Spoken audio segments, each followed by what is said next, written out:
शहरातील मोठेगावकर आरसीसी तसेच इतर शैक्षणिक अकॅडमी आणि कोचिंग क्लासेसकडून विद्यार्थ्यांकडून आकारल्या जाणाऱ्या अवाजवी फी प्रवेश प्रक्रियेतील पारदर्शकतेचा अभाव आणि पालकांची होत असलेली आर्थिक पिळवणूक याबाबत शिवसेना उद्धव बाळासाहेब ठाकरे पक्षाच्या शिष्टमंडळानं जिल्हाधिकारी डॉक्टर राठोड यांची भेट घेऊन निवेदन दिलं। यावेळी संबंधित कोचिंग क्लासेसच्या कार्यपद्धतीची चौकशी करून विद्यार्थ्यांना न्याय द्यावा तसेच शिक्षण क्षेत्रातील व्यापारीकरणावर नियंत्रण आणण्यासाठी प्रशासनानं ठोस भूमिका घ्यावी अशी मागणी करण्यात आली। यावेळी बोलताना संजय पवार काय म्हणाले पाहूयात।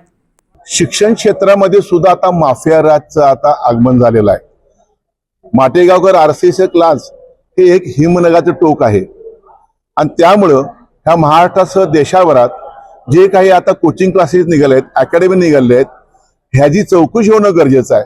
हे नेमकं काय शिकवतात, कोणाला शिकवतात, पेपर फुटीचं प्रकरण एकच नाही, अनेक ठिकाणी पेपर फोडायचं काम चालतं आणि मग होतकरू आणि हुशार विद्यार्थी त्यांच्यावर त्याच्या पालकांवर अन्याय होत चाललेला आहे। आणि जर त्यांच्याकडे नुसता पैसा आहे, ते जर पुढे मोठे डॉक्टर इंजिनियर होणार असतील खोटे नाटक करून पेपर फोडून, तर मग खऱ्या विद्यार्थ्यावर अन्याय होत आहे। आज इथं आरसीसी इथं जे आपल्याला कोल्हापुरात जे कार्यालय त्यांचं आहे, त्यांची फी कोण मागवणार? आता त्या विद्यार्थी हातबल झालेत, पालक हातबल झाले आहेत। महाराष्ट्रात सगळीकडे त्यांची फी देण्याचं, परत फी देण्याचं काम ह्या शासनाने ताबडतोब करावं आणि भविष्यामध्ये त्यांना एक आधार देण्याचं काम, त्यांचं मनोबल वाढवण्याचं काम ह्या शासनाने करणं अत्यंत गरजेचं आहे।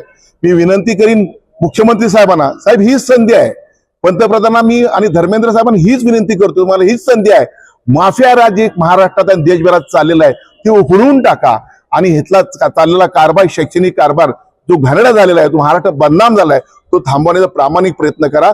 तरच ह्या महाराष्ट्रातील देशाचे विद्यार्थी आणि त्यांचे पालक भविष्यात तुम्हाला माफ करतील, नाही तर माफ करणार नाहीत, ही जी आम्हाला खात्री आहे।